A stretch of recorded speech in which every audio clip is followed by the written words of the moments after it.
We all think we have a pretty good idea of what creates attraction, right? It's got to be the big things, the confidence, the looks, saying all the right stuff. But what if the single most powerful ingredient is something we barely even talk about? Something a lot quieter, a lot deeper? Let's really dig into the hidden key to building real, lasting attraction.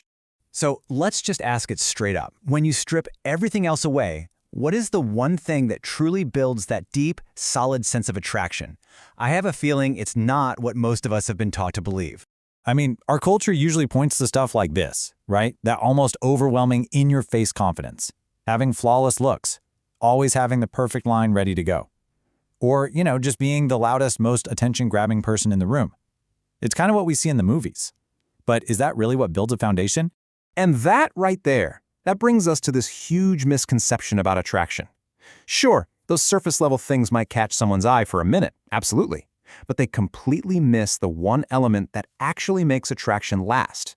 Because here's the thing, and the source material is really clear on this. Those flashy traits, the bravado, the perfect looks, the clever words, they aren't the foundation of trust. And without trust, attraction is basically just a castle built on sand. It looks impressive for a second, but it's going to crumble. So if it's not about being the loudest or the smoothest, then what is it? Well, it all comes down to one powerful and seriously overlooked quality: emotional stability. This is the bedrock. This is where real trust and genuine attraction are built.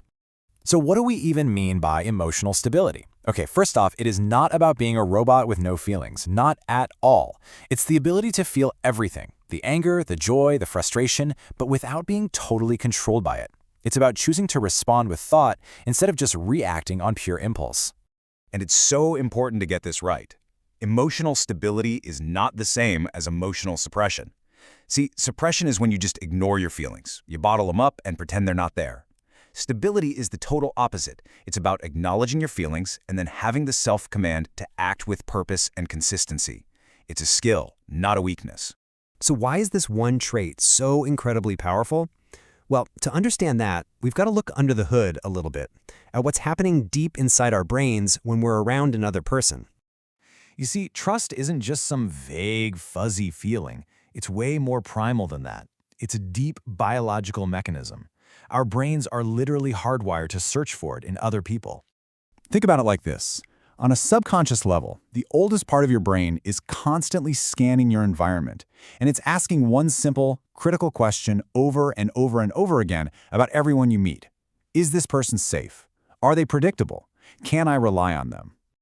And here is where it all clicks into place. When someone signals emotional stability, our brain perceives safety and reliability. It's a huge green light.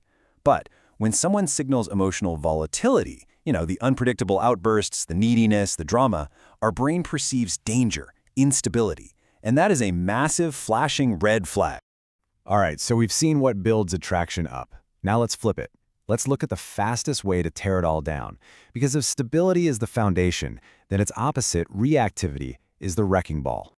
Every single time we just react on impulse without thinking, we're sending a powerful signal to the other person's brain. And that signal is, I'm not in control of myself. It basically tells them we're not a safe, stable person to be around. And that message gets sent in a split second. Like over-explaining, that constant need to justify your every little move? It doesn't scream confidence, it screams insecurity. Or defensiveness.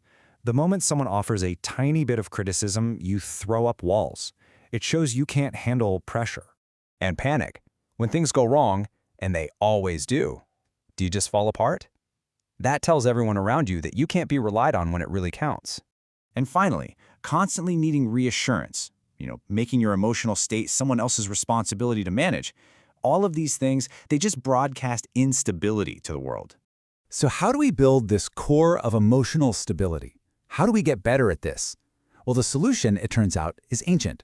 Let's take a look at what we can call the Stoic advantage. The great Stoic philosopher and Roman Emperor Marcus Aurelius, he just nailed it with this. You have power over your mind, not outside events. It's all about understanding what you can and cannot control. You can't control what happens to you, but you always, always have power over how you choose to respond. And this whole philosophy gives us a really clear roadmap. First, you cultivate inner order. You get to know yourself. Then you live by a consistent set of values, so your actions actually have a why behind them. This builds the discipline you need for self-mastery. And the natural result of all that hard work? You earn trust. Simple as that. This really reframes the whole goal, doesn't it? Our culture often celebrates intensity, the passionate highs, the dramatic lows.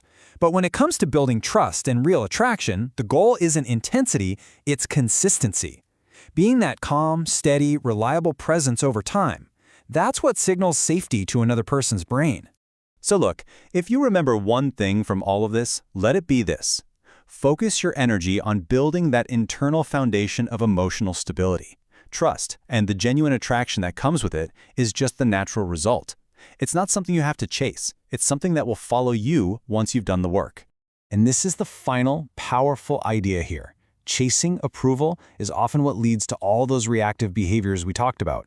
But when you are centered and stable inside yourself, your whole focus shifts. You stop needing that external validation, and you start earning trust simply through your character and your actions. And that leaves us with a really important question to reflect on. In your own life, in your interactions, are your actions really geared toward building genuine, lasting trust? Or, if you're being honest, are they more of a subtle chase for someone else's approval?